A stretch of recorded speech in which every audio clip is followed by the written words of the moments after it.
Eu quero primeiramente aqui dar bom dia a todos novamente e agradecer mais uma vez ao Dr. Cláudio Lotenberg, que é um amigo, eu diria, a mais renomada liderança empresarial do segmento da saúde, que está vivendo uma jornada muito intensa. Já havíamos combinado de falarmos durante a semana, talvez à noite, mas ele gentilmente aceitou o convite para nós termos essa conversa nesse sábado.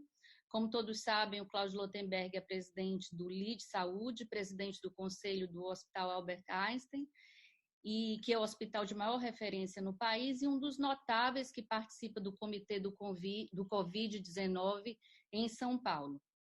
Quero também registrar que, através desse contato com o Cláudio, nós queremos homenagear a todos os médicos e profissionais de saúde no Brasil, em especial aqui do nosso estado. Aqui, Cláudio, no Ceará, nós temos, tanto o governo quanto a prefeitura, têm sido assim, muito ágeis e diligentes nesse aspecto do enfrentamento da crise. Aqui, você sabe, tem o secretário de saúde, é o Cabeto, que inclusive eu levei para participar de um evento do LID em 2016. Nós estávamos juntos, você lá também. E então, mais uma vez, obrigado pela sua amizade, pela sua dedicação ao povo brasileiro e por se disponibilizar a atender o nosso chamado e fomentar essa missão de combate à pandemia. Nós vamos fazer aqui uma dinâmica de ouvi-lo primeiro, um panorama da situação do Covid-19 no país e em São Paulo, as experiências que tem vivido, e na sequência nós vamos formular algumas perguntas, ok? Emília, obrigado pelo convite. Primeiro, eu acho que é um prazer, como brasileiro, a gente viver num país de dimensão continental. E nem sempre a gente tem a nítida noção da potencialidade, da capacidade executiva nos diferentes estados. Eu já tive em Fortaleza algumas vezes, aliás, uma delas a teu convite, sempre mantive relação. Algumas das pessoas que estão aqui eu conheço ou pessoalmente, ou de nome, ou pela reputação, né? E um estado pujante, que cresceu muito, fez muito, que, aliás, um excelente secretário da Saúde, Cabeto, que é muito meu amigo. A situação do coronavírus, eu acho que primeiro, para tentar traçar um panorama geral. Os coronavírus, de forma geral, não são uma novidade. Ou seja, nós tivemos, durante os últimos anos, alguns quadros que foram decorrentes não deste coronavírus, de outros, mas que se resolveram ao longo do tempo. Aliás, quando o paciente tinha esse tipo de vírus, o caso da MERS, do SARS, eram quadros até mais graves, no sentido das complicações respiratórias. Qual é a diferença nesse momento? Esse vírus é um vírus novo, portanto, dessa mesma família, uma capacidade de transmissão muito grande. E aí que mora o perigo. Por quê? Porque as pessoas terão o quadro e todas elas vão, dentro de uma exponencialidade, poder contaminar mais gente mais rapidamente. O que determina a capacidade de transmissão é um índice que os epidemiologistas chamam de R0. Quanto mais alto o R0, maior a capacidade de transmissão. Como no caso deste corona, embora tenha alguns trabalhos, estava lendo até agora de manhã, eventualmente isso não seja muito homogêneo, o que acontece é que esse R0 é muito alto e, portanto, muita gente vai ter o problema, uma grande porcentagem vai ser até assintomática. Dos sintomáticos, essa é a questão. 20% aproximadamente pode vir a precisar de suporte de natureza hospitalar. E uma parte, um quarto deles, podem precisar de quadro de suporte de natureza de terapia intensiva. Então, onde é que está o grande problema? A incapacidade do sistema de atender tanta gente ao mesmo tempo e, caso procurem um sistema hospitalar, nós não vamos ter infraestrutura para dar conta de tudo isso. O problema não está na quantidade de respiradores somente. Quer dizer, não, o respirador é um empresário muito grande de São Paulo, para não dizer, talvez, o mais importante do Brasil, vocês podem imaginar quem pode ser, queria conversar comigo sobre a possibilidade de comprar ventilador para ele. Ou doar ventilador. Eu não estou criticando a iniciativa, ela tem que ser feita, porque sem isso, aí você não tem nada. Mas a questão de você colocar ventiladores, você precisa ter, primeiro, infraestrutura física, ou seja, com gases medicinais, monitores que você tem que utilizar, porque não é simplesmente colocar na tomada e deixar lá ligado na pessoa.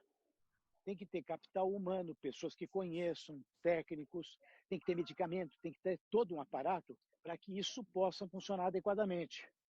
Para vocês imaginarem o tempo de intubação, nas quais, para casos mais graves na China, acabaram tendo, foi da ordem de 21 dias. Então, Ana, imaginem um hospital de alto porte, Ana, por mais bem preparado que ele possa estar, se por acaso você tiver que colocar dentro dele Desculpa, toda... desligue seu telefone, seu microfone, Beto, aí do lado esquerdo. Ele só quer um café, não custa nada. Então, na verdade, imagine se de repente um hospital, por mais bem preparado como um Einstein, por exemplo, se ele tiver que colocar respirador em toda a sua estrutura, né? Ele não está preparado para ter leito de UTI em todos os lugares. Ele não está preparado para ter gente lidando com respirador para 400, 500 pessoas. Então, eu fiz a questão de colocar isso, vamos dizer, bom, espera um pouquinho só. Então, onde é que está o problema? O problema está muito mais numa questão de logística do que numa questão de natureza médica. Tá? O que a gente pode fazer sobre o sentido de logística? Vamos achatar a nossa população epidemiologicamente. Por quê? Porque mesmo que as pessoas peguem, se elas estiverem isoladas, essa tal transmissão exponencial que eu falei para vocês, ela cai. Como a maior parte é assintomática, ou tem sintomas muito leves e não precisa de recurso hospitalar, então o que acontece? Nós vamos dar uma chance para que essas pessoas, de determinada maneira, adquirindo imunidade e de forma separada, e não todas concentradamente na linha do tempo, elas não vão ter que procurar recursos hospitalares. É muito mais uma questão de logística do que uma questão de natureza médica. Logística é o seguinte: cada um de vocês é responsável por milhares de profissionais, de funcionários, de pessoas e suas famílias. Quanto mais vocês trabalharem nesta fase, insistindo, pedindo, porque ainda não é uma notificação obrigatória, mas por enquanto é recomendável, para que exista isolamento social, vocês vão conseguir colaborar para que exista um achatamento na capacidade de transmissão. E com isso, dá mais tempo para adquirir imunidade, dá mais tempo para os recursos hospitalares ficar para quem de fato vai precisar e mais disperso, portanto, na linha do tempo. Ok. Segunda questão, Emília, é sobre quem procura os sistemas de saúde. E aí é um erro, sob o ponto de vista de sistemas em geral, a maneira como eles estão organizados. Por quê? Porque todo mundo está acostumado a dar um espirro, tem um pouco de dor de cabeça, tá? A gente encaminhar esses pacientes para hospitais e pronto-socorros. Quando a gente sabe que grande parte das vezes, não estou falando do corona, as pessoas saem com sintomático. Uma dor de barriga, sai com Buscopan. Está com um problema de dor de cabeça, sai com uma Novalgina lisador. Né? Por quê? Porque grande parte dos problemas que a gente acha que são emergenciais não são. Então, gente, nós estamos falando de um gripão. Portanto, os departamentos de saúde ocupacional de vocês, em cada uma das empresas, tem que ter uma infraestrutura de natureza de orientação.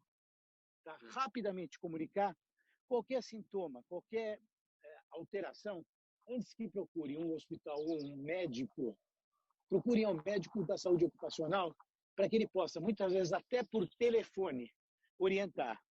Isso, de novo, questão de logística, desafoga o sistema de saúde e, portanto, menos chance de lotar e mais, menos chance para aquele que for de um quadro totalmente que não tenha nada a ver com coronavírus, menos chance de pegar, que não vai para um ambiente que está contaminado. Ontem me perguntaram muito sobre questões de medicação. Na China, eles usaram uma amostra bastante robusta, uma medicação que é usada tradicionalmente para malária, cloroquina. Tá? A cloroquina é usada para malária, para doença reumática, né? E, na realidade, na China, num estudo bastante amplo, isso se mostrou bastante positivo. 40% das pessoas que iam morrer não morreram. Então, existe um lado promissor, não sei se ele vai funcionar, ciência não é uma coisa simples, mas em momentos de crise a gente tem que ser mais ditatorial e menos democrático, e se aquilo é um sinal indicativo de que pode funcionar bem, vamos tentar usar. Então, são essas as colocações que eu queria fazer sob o ponto de vista médico. Não sei se você quer que explore alguma coisa a mais, Emília, mas eu estou à disposição. Eu acho que a gente pode colocar aqui alguns inputs de dúvidas ainda frequentes e quem quiser vai perguntando também, né? Existem ainda dúvidas, e como esse vídeo vai ser transmitido em rede social, é uma forma da gente também informar a população. Então, sobre sintomas, sobre transmissibilidade, eu acho que você abordou bastante. Mas eu lhe pergunto, um assintomático pode transmitir? Um assintomático. Desculpa, eu perdi um pouco. Você falou muito já, acho que bem explicado sobre sintomas, transmissibilidade. Mas eu lhe pergunto, um assintomático... Está aqui do meu lado o Washington Sinel, Emília. Olá, Washington, que alegria vê-lo, tudo bem? Já pronto aí para o golfe? Está no golfe dele, é isso aí. Um assintomático pode transmitir o vírus? Qual é a probabilidade? Um assintomático pode transmitir um vírus, né? E, inclusive, por isso que eu acho que a questão dos grupos de risco é uma coisa que é importante que a gente defina, tá? Então, alguém que foi comunicante com alguém que teve o vírus comprovadamente, tá? Essa pessoa, ela pode estar transmitindo. Não é fácil nesse momento, porque não tem kit para testar todo mundo. O kit ele é complexo, tá? E ele, na realidade, demora alguns dias, inclusive, para dar resposta. Então, se você olhar o que aconteceu, principalmente em Israel, tá? Dentro da própria Itália, também Milão continua com casos novos. Cidades que fizeram isolamento mais precocemente, não deixaram as cidades se comunicarem, as pessoas, lá não está tendo tanto caso novo, né? A própria China, quando ela começou a intervir fortemente, proibindo, tá, os contatos, né, também isso começou a melhorar. Então, alguém que está com suspeita, tá com quadro, principalmente de tosse seca, pouco produtiva, né? Alguém que está com febre, começa a ter dor no corpo, na dúvida, isolar. Tá? Por quê? Porque tem grande chance de ser. Não tem como confirmar, porque não tem kit para todo mundo, os kits estão sendo guardados para quem está internando em hospitais. Por quê? Porque quem está no hospital está num quadro grave, qual é o critério de internação? É justamente desconforto respiratório. Então, nessas horas, você só pode tratar se você tiver segurança do que você está tratando. Então, pode ser o corona, como pode ser uma pneumonia de outra natureza. Então, eles precisam guardar os kits para essas pessoas. Então, de novo, quer dizer, uma questão de logística, é uma situação de guerra, não é uma situação só de emergência de natureza médica. Ok. Você falou dos pacientes já com como oncológicos, idosos, pacientes de risco. Mas a gente ouve muita informação que pacientes jovens também já estão sendo acometidos e com sintomas graves. Também ouvimos qual é a questão do diabetes, por exemplo, por que a preocupação com diabetes. Você me ouviu, Cláudio? Eu ouvi em parte, você falou sobre pacientes graves, diabéticos e jovens, é isso? Isso, que a gente já tem ouvido muito que jovens também estão sendo acometidos já numa situação mais grave, que não se restringe somente aos idosos, e sobre pacientes diabéticos, qual é o risco diabético? Olha, primeiro deixa eu te falar o seguinte, tá? Quando a gente olha as publicações, você está me escutando, Emília? Estou escutando bem. Quando você tem paciente com menos de 19 anos, não tem nenhum caso relatado de que morreu, tá? Pelo menos por coronavírus, tá? Coincidentemente, uma criança de Fortaleza veio para o hospital essa semana, já achava que era corona, não era, tá? Então, criança, jovem, menos de 20 anos... Doutor Cláudio, era minha filha, Oi. inclusive. Era minha filha, inclusive. Eu sou irmão do André. Opa. O André Jucá, Então, tá oftalmologista, falou contigo. Foi bem atendido? Foi bem atendido? Foi ótimo, doutor Cláudio foi ótimo. O Schwartzman lá foi muito bem. Obrigado, viu? Só interrompendo aqui, pessoal. Imagina, mas graças a Deus não foi nada. Foi só um eu não podia contar, uma questão ética. Você que está falando, mas então, que é isso, já é outra questão. Obrigado, Agora, doutor. o que acontece? Imagina, pacientes muito jovens dificilmente terão formas graves, tá? Onde é que está a grande concentração das mortes, tá? É acima de 65, 66 para 85 anos, tá? Por quê? Porque ali existe a comorbidade, em geral. São pessoas que, além de ter um problema, tá? Eles têm mais outro agora, que é o coronavírus, tá? Hoje, Emília, por inteligência artificial, esqueçamos o coronavírus, tá? Se você tiver um paciente que tem diabetes e hipertensão, pela idade dele, por alguns indicadores clínicos, você consegue prever claramente se ele vai precisar internar e quantas vezes ele vai internar por ano, tá? Então, é uma questão de algoritmo isso. Então, tem comorbidade tipo diabetes, tem comorbidade tipo insuficiência cardíaca, aí até por uso de medicação, caso hipertenso, tem comorbidade tipo doença pulmonar obstrutiva crônica. Então, esses são os pacientes graves. Tem paciente de 45 anos internado também, mas é um paciente que tem uma obesidade mórbida. Quer dizer, nessas horas, as doenças que as pessoas têm, elas em paralelo estimulam para que o quadro seja mais grave, tá? Ok. Mas Cláudio, nós temos ainda 10 minutos, então eu queria abrir aqui para as perguntas. Eu quero uma oportunidade. Sim, eu queria abrir para as perguntas, e quando a gente estiver perto do fim de concluir aqui nosso vídeo, eu queria que a gente falasse sobre o sistema de saúde no Brasil e o que nós temos a aprender com essa crise. Mas agora vamos às perguntas. Beto, por favor. Bom dia a todos. Doutor Cláudio, um prazer muito grande tê-lo aí a bordo. Eu anotei tudo que você falou, espetacular. Nós fazemos parte desse grupo que pensamos coletivamente. Mas a minha pergunta é de ordem pontual. Eu tenho 74 anos, tirei meio pulmão direito de um câncer em 2018. A minha pergunta é simples e direta. Vou morrer? Não, você ainda vai dar muito trabalho para tua mulher e pedir muito café, tá? Deixa eu dizer para você, fique em casa, tá? O isolamento é uma situação de muito difícil, muito doloroso, né? Porque principalmente na fase que você está, muito possivelmente o que te dá mais prazer é a relação com filhos, netos, enfim, familiares, né? Privar esse tipo de contato é uma coisa que ela é complexa, tá? Mas o que acontece? Justamente porque grande parte das pessoas serão assintomáticas, tá? A chance de alguém trazer para você esse vírus, ela é um fato tangível, né? Então, você não vai morrer, tá? Desde que você se mantenha na sua casa, isolado, com muito pouca gente chegando perto de você, tá? Separa um quarto só para você, tá? Se possível, troque você mesmo suas roupas, tá? Evite, deixa a casa bem arejada, tá? Bastante álcool gel, lave bastante as mãos, não passe as mãos no rosto, siga rigorosamente as instruções. E distância, tá? Muita distância das pessoas, né?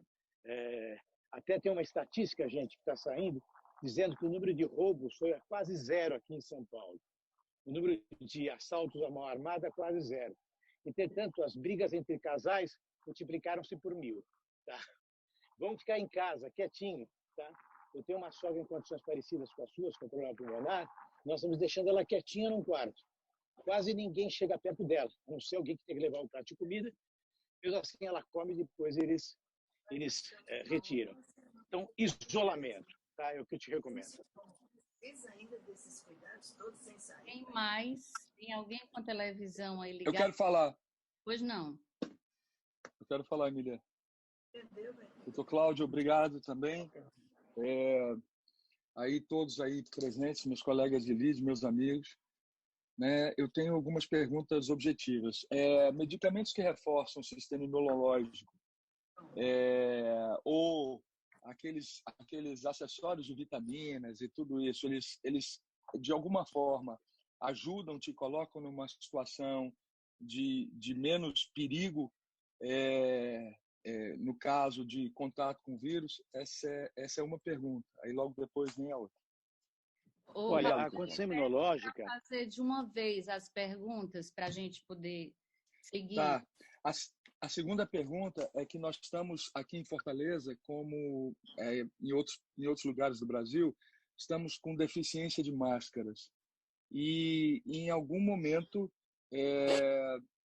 se ventilou ou se difundiu nas redes sociais máscaras improvisadas, com papel higiênico, com isso. Até que ponto é verdade, até que ponto é mentira, em que situação a gente pode se proteger quando não se tem acesso às máscaras?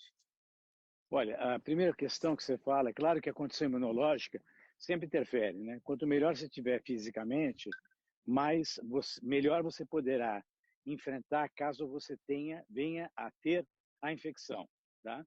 Então, se você tiver a imunologia tua debilitada, você pode contrair o coronavírus e, pela imunologia não estar bem, você pode superajuntar e ter outro tipo de infecção, e aí não é o melhor dos caminhos. Tanto que uma das recomendações é que todo mundo se vacine contra a gripe. Essa tetravalente, por favor, todo mundo tem que tomar para não superajuntar os dois quadros, tá?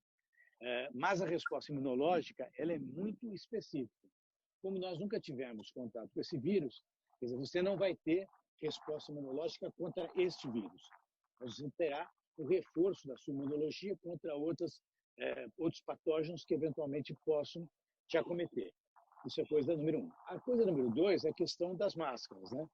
Quer dizer, o ideal é que a gente tivesse as máscaras confeccionadas, que logicamente ficam muito mais cômodas, no sentido de você poder usá-las, né? Mas logicamente que o que se visa é justamente evitar a transmissibilidade, né? Você não passar para alguém, caso você esteja infectado, porque as gotículas são o principal meio de transmissão, e também não aspirar caso alguém esteja contaminado e mais próximo de você.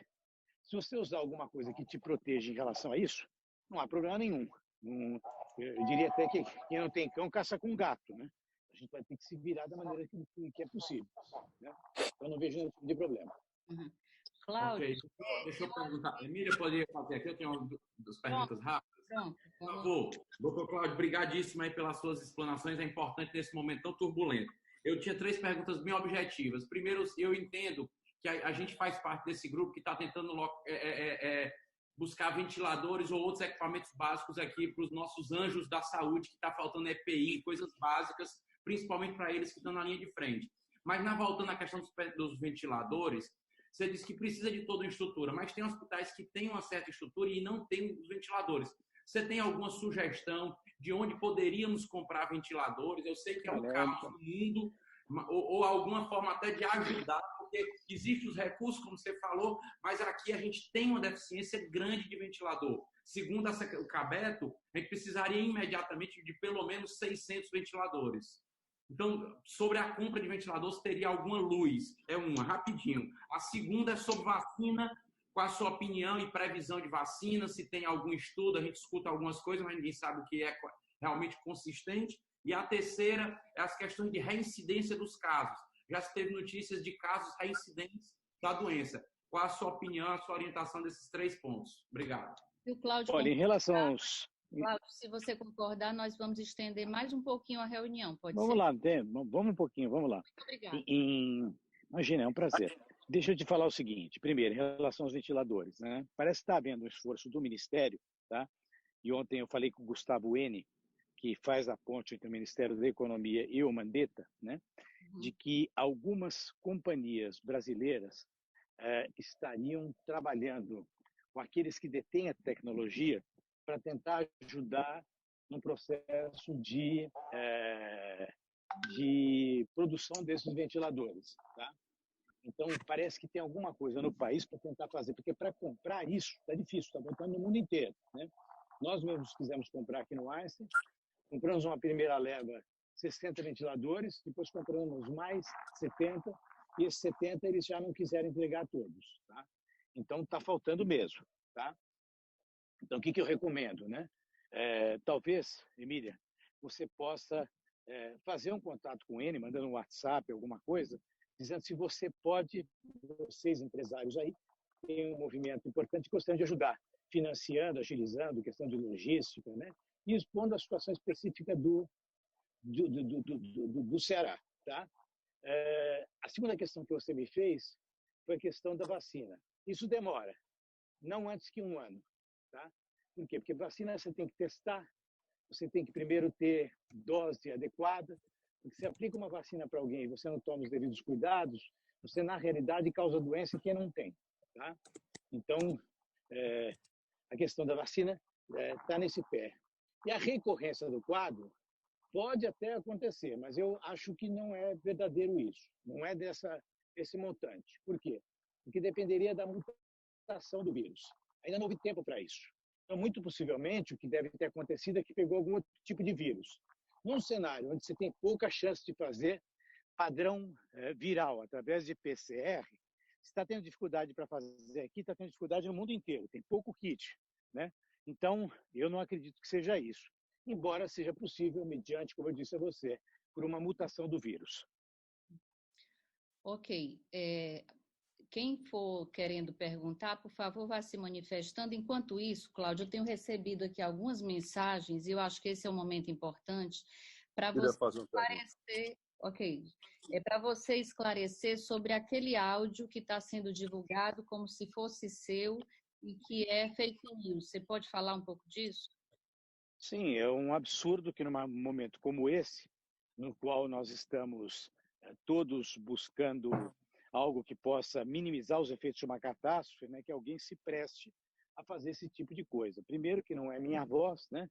Então já de cara a gente só pode imaginar o quanto isso no fundo não agrega, por não ser eu. Segundo que aquilo que está dizendo lá não é verdadeiro, tá? Não tem tratando e resolvendo 100% dos casos. Eu acabei de falar que na China tem um trabalho que foi feito robusto, que 40% das pessoas que iam morrer, elas não morreram, tá? Então, é um indicativo positivo. Existe uma explicação até bastante razoável de como essa droga funcionaria, né? Mas eu lamento muito que nós estejamos vivendo num mundo em que as pessoas estão mais preocupadas, e provavelmente aqui deve vir de alguém que deve estar preocupado com o seu estabelecimento de saúde, alguma coisa do tipo, tá? Eu jamais falei isso e eu acho que é um absurdo, né? Que as pessoas se comportem desta forma. Tomara até que essa cloroquina resolva 100%, mas isso não partiu de mim, logicamente que não. E quem me conhece sabe que, primeiro, não é pela voz e não sou eu. Ok. Vamos para o Lúcio Carneiro, mas entrou aqui conosco também o Ismar, que depois do Lúcio eu gostaria de falar. Ismar, eu estou aqui, da Pague Menos, tá? Fazendo a previsão. Vamos lá. Recebi um áudio dele. Vamos lá. Cláudio. Esse negócio de WhatsApp Chico, pessoal, por favor, tem muito microfone ligado, está dando muito eco. Não sei quem é que está com o áudio. Desativar o som. Estou desativando aqui de todo mundo. Pronto, vamos lá, Lucinho. Você está me ouvindo agora, né? Ótimo. Ok, Cláudio, nós temos a ideia de que o pior caso que até agora foi da Itália, e provavelmente por conta da idade média da população, tá certo? E pela forma como eles demoraram a agir. Você acha que o Brasil está se posicionando de 0 a 10 em que nível aí, sabendo que o Brasil é continental e que o que pode acontecer em Fortaleza não é igual a São Paulo, certo? Como é que você vê em média, até agora, a nossa curva, é uma curva para 120 dias, para 150, 60, 90. O que você pode dizer para a gente isso aí? Olha, eu acho que para isso o melhor posicionamento sempre é do Ministério da Saúde, que ele tem uma visão mais ampla, a minha visão é mais restrita, né? Houveram 3 formas de poder se envolver nessa questão do coronavírus, né? Para alguns foi deixa acontecer do jeito que está, uma pequena gripe, né? Inclusive alguns de liderança de natureza nacional, né? A segunda forma era uma segunda forma que envolvia digamos, uma contenção, tá? E a contenção, no fundo, seria a de você propor que as pessoas fizessem isolamento social dentro de uma decisão de natureza pessoal. E a terceira seria de subtração total, quer dizer, proibição por parte do governo para que as pessoas fossem para a rua, né? Desimobilizar uma sociedade não é fácil, né?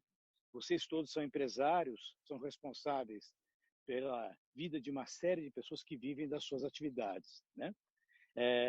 Interromper as atividades de uma escola também não é simples, né?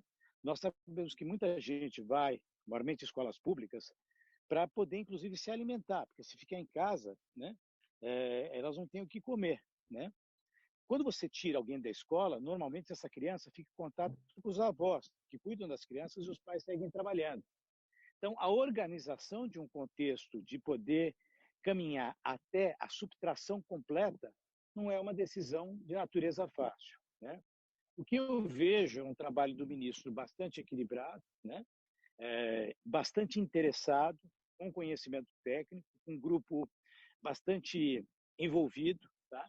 Mas num país que lida com dificuldades que não surgiram agora e que não são de relação causa-efeito com o coronavírus, né? Eu tenho críticas, depois a Emília disse que no final eu vou fazer uma colocação sobre o sistema de saúde, e isso me daria muito prazer em dividir com vocês, né? Mas é um país que tem carências enormes em relação a recursos. E isso a gente pode partir desde situações evidentes, onde cidades não têm uma pequena unidade básica de saúde, né?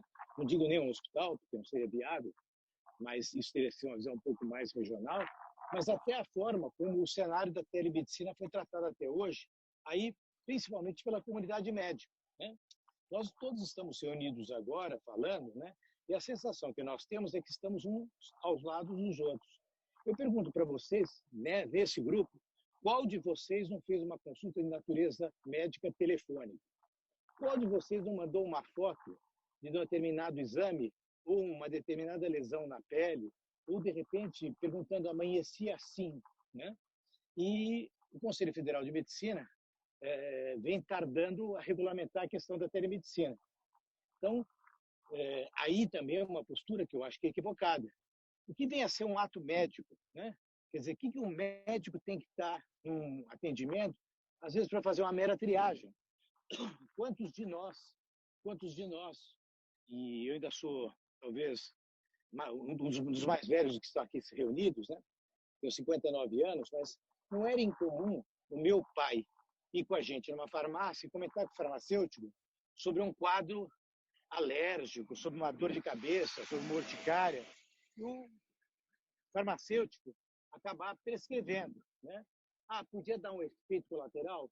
Sim, podia, mas numa circunstância trivial, dentro de certos limites, quer dizer, por que não flexibilizar a atividade da assistência, né? Vários países têm enfermeiros que fazem isso. Então, o Brasil lida com essas dificuldades, quer dizer, ato médico muito engessado, né? Uma falta de uma política de estímulo para a formação de médicos para que eles se estabeleçam em regiões mais distantes, carência da utilização de telemedicina, né? Um desprestígio, inclusive, para as formações paramédicas. Então, essas questões são questões que a gente, lamentavelmente, o ministro não tem como resolver numa situação pandêmica como essa. Então, eu acho que ele está fazendo o possível. Aliás, tenho por ele um grande respeito, sabe? Eu acho que é um médico bem formado, uma pessoa com formação, inclusive, acadêmica, né? Conhece a atividade parlamentar, foi deputado e, portanto, para transitar nesse mundo, para quem é empresário, às vezes não é um mundo tão simples, não tão lógico, ele tem uma própria dinâmica, então eu acho que está fazendo um bom trabalho, mas nós estamos esbarrando nessas dificuldades todas que eu tracei agora para vocês. Ok. Aline, eu acho que você tem algumas perguntas a fazer. Emília, só aproveitando a deixa dele, falando sobre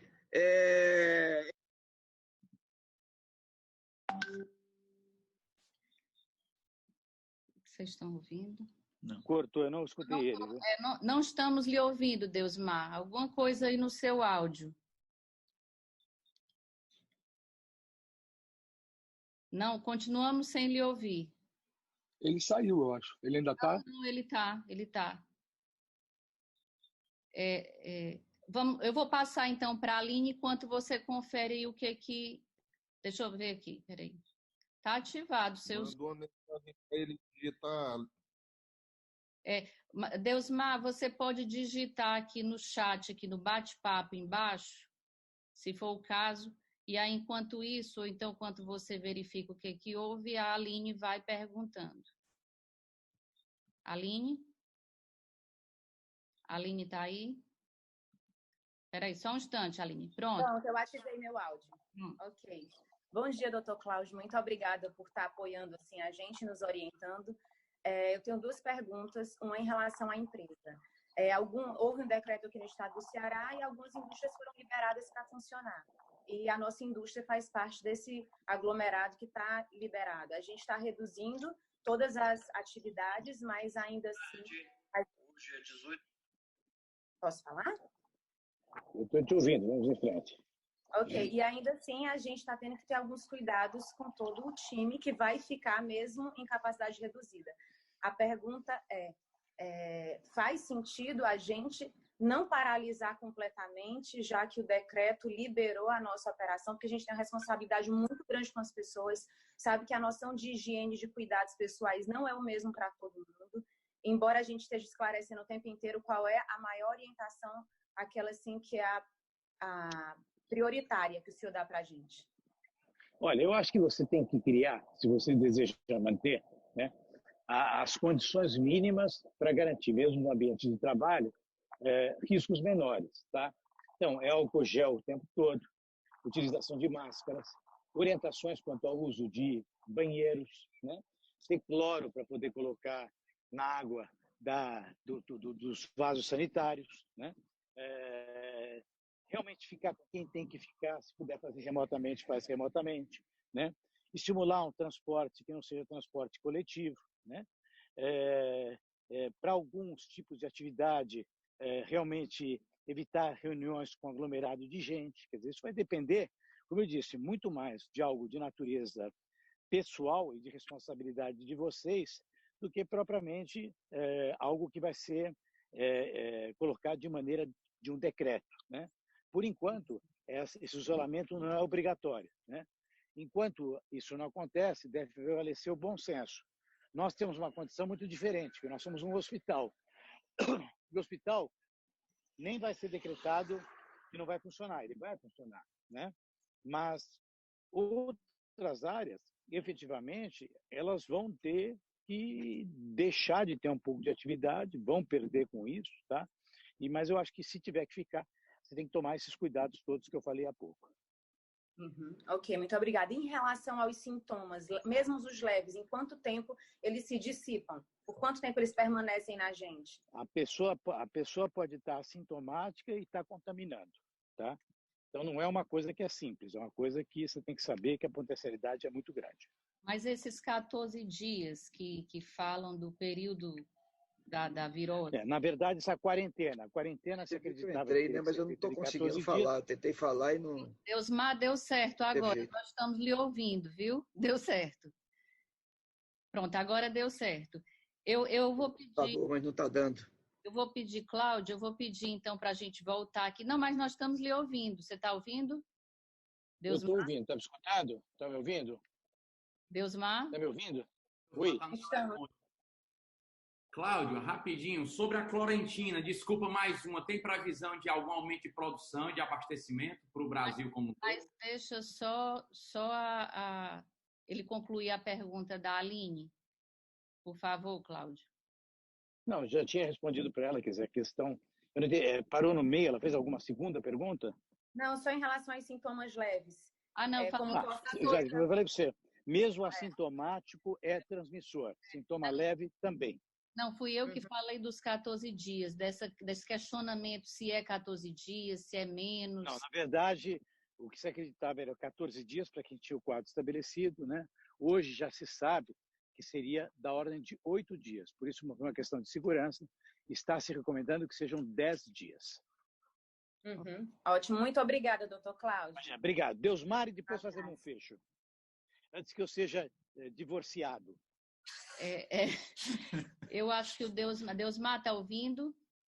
Se o Deusmar não está ouvindo, eu vou pedir para o Carlos, filho do Deusmar, que está participando aqui. Cacá, você pode participar aqui com a gente?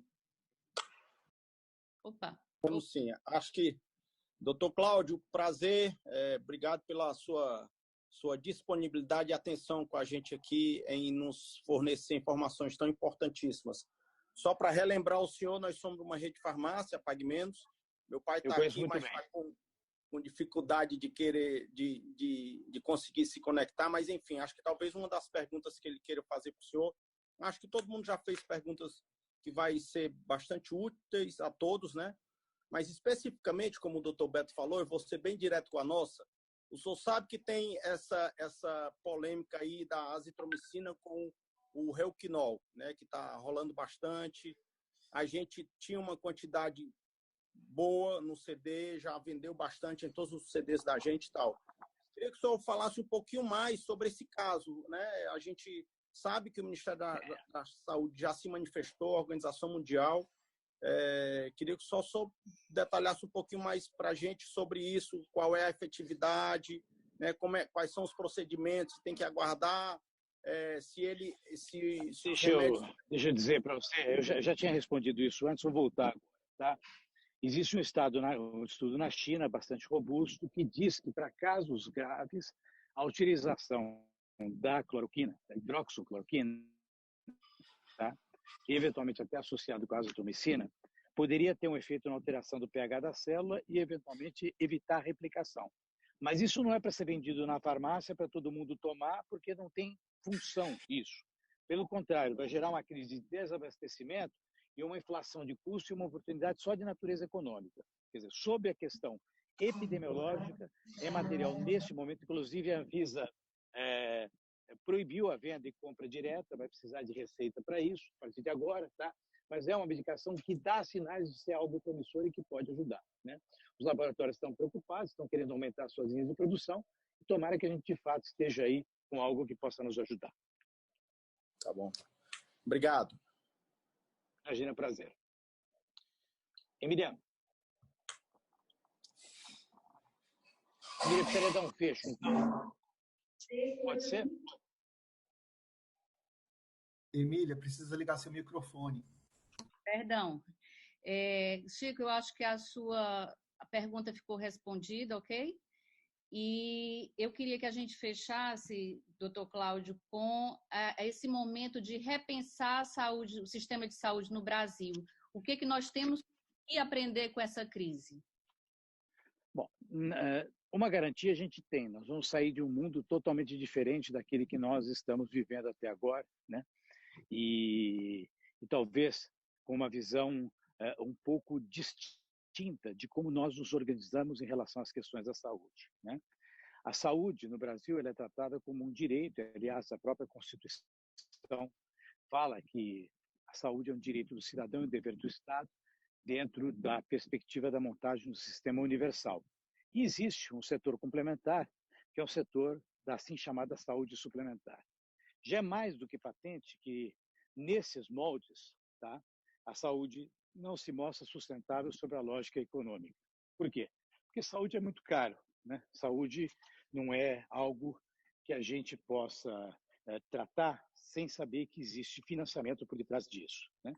Agora, o financiamento, ele não é tudo, porque tenho certeza que, neste momento, a classe empresarial, o próprio governo, né, nós nos mobilizaríamos para colocar dinheiro, para poder tratar isso, fosse esse o grande fator limitante. Eu citei, quer dizer, um próprio hospital de bom padrão, como o Hospital Israelita Albert Einstein, ele jamais teria a condição de atender todo mundo ao mesmo tempo. Então, existem limitações que são limitações óbvias em relação a gente poder, de fato, dar suporte para isso no país. Então, a gente vai ter que repensar. Saúde brasileira, como de outros lugares, é uma saúde muito hospitalocêntrica. Ela é muito centrada no modelo de assistência aos hospitais. E está comprovado agora que o hospital é lugar para paciente grave, paciente que precisa de terapia intensiva, transplantados, queimados, né? Então, quando os políticos vão e começam a abrir o hospital, achando que aquilo que vai resolver o problema de saúde numa região, ou algum empresário vai lá e aumenta o hospital, como as grandes cadeias hospitalares, estimulando o consumo, nós estamos fazendo um mal para a sociedade. Por quê? Porque a sociedade precisa, fundamentalmente, de uma organização melhor no que envolve os modelos de atenção primária, porque é ali que resolve praticamente 80% dos casos. Isso é a primeira coisa. A segunda coisa é que o modelo de pagamento é um modelo extremamente ruim. Por quê? Porque a gente é pago por procedimento, então a gente é pago para tratar e não é pago para cuidar. Por isso que as pessoas estimulam. Então, é mais exames, é mais remédio, é falta de indicação para coisas que eventualmente não deveriam ser indicadas de determinada maneira. Quer dizer, esse abuso gera um desperdício na utilização de recursos de saúde que consome 33% de maneira imprópria, né? E a gente tem falado isso durante muito tempo e ninguém tem dado importância, inclusive para mudar os modelos de remuneração. E você sabe, Emília, que muitas vezes são posições minhas, fortes, polêmicas, as pessoas nem sempre entendem isso, né? O terceiro aspecto é a maneira como a classe da assistência à saúde, aí eu digo médicos, paramédicos, trabalha. Nós temos que aprender a trabalhar em equipe, nós temos que passar a descentralizar, né? Nós temos que passar a flexibilizar o ato médico, né? E, por detrás de tudo isso, formar profissionais médicos que sejam mais líderes e não sejam só técnicos. Hoje, nós temos técnicos, quer dizer, o indivíduo sabe tratar de hipertensão, mas ele não sabe a implicação que um quadro de um paciente que tem uma doença renal tem no contexto do preço que a saúde acaba tendo que pagar para a sociedade como um todo. Um passo também importante, está sendo mobilizado agora, diz respeito às questões relacionadas ao uso da telemedicina e da saúde chamada saúde 4.0. Quer dizer, o Brasil já há muito tempo precisaria ter, eu já venho dizendo isso, um plano digital de saúde. Se nós tivéssemos hoje bases de telemedicina, por exemplo, a Pague Menos, tá? Que é uma cadeia de muito respeito, ela podia rapidamente botar uma cabine de atendimento por telemedicina dentro das suas farmácias, né? Nós teríamos aí imediatamente centenas de unidades de assistência e essas pessoas estão procurando pronto-socorro e abarrotando os pronto-socorros e sendo mal atendidas e querendo entrar pela porta de entrada errada, teriam pelo menos uma referência. Então, eu acho que são coisas que a gente vai ter que repensar, vai ter que imaginar que tem que ser diferente, inclusive a política regulatória em relação aos planos de saúde. Hoje ela é muito rígida, ela não permite que a economia de mercado crie as ferramentas para trabalhar e, no fundo, acaba criando uma grande divisão. Se, por acaso, o sistema suplementar fosse mais flexível, nós teríamos mais gente usando o setor privado, isso desafogaria o Sistema Único de Saúde e seria um benefício muito grande para a sociedade como um todo. Então, se você me disser, eu acho que a gente é responsável por tudo isso. Quando eu vejo empresários, no sábado de manhã, reunidos, querendo debater, querendo escutar, e vocês não são os únicos, tem redes aqui, enquanto a gente está falando, está entrando um monte de WhatsApp de pessoas fazendo perguntas, né? É porque nós não podemos nos mobilizar somente nos momentos de crise para pensar em coisas que são além da nossa atividade própria, ou seja, nós temos que mergulhar em coisas que não são só do nosso interesse. Porque essa pandemia, de fato, e ontem falei isso, por favor, não tomem a mal, porque também sou empresário, tá? Ela sensibilizou a sociedade quando as pessoas começaram a perceber que o valor dos seus ativos, das suas ações nas bolsas de valores, começaram a cair. Então, para a gente ter um exercício de reflexão melhor, todos nós, que temos que ter um conceito de cidadania acima de interesse pessoal. Eu queria, com isso, encerrar, Emília, deixar um carinhoso abraço para você, aos nossos irmãos do Ceará, e você fica me devendo um convite para uma reunião presencial. Faço questão de visitar vocês em breve. Um beijo carinhoso e bom dia a todos. Um beijo carinhoso e quero também agradecer pela sua amizade, sua generosidade, e eu sei que a sua fala é pelo comprometimento que você tem com o nosso país, com todos os brasileiros. E fica aqui essa primeira experiência, nós reunimos aqui 20 membros do LIDE como uma experiência, vamos repassar esse vídeo todo nas nossas redes sociais e para os demais filiados. Em breve nós estamos também iniciando um processo de fazermos seminários aqui pela internet, webinar, e quero lhe agradecer imensamente, Cláudio,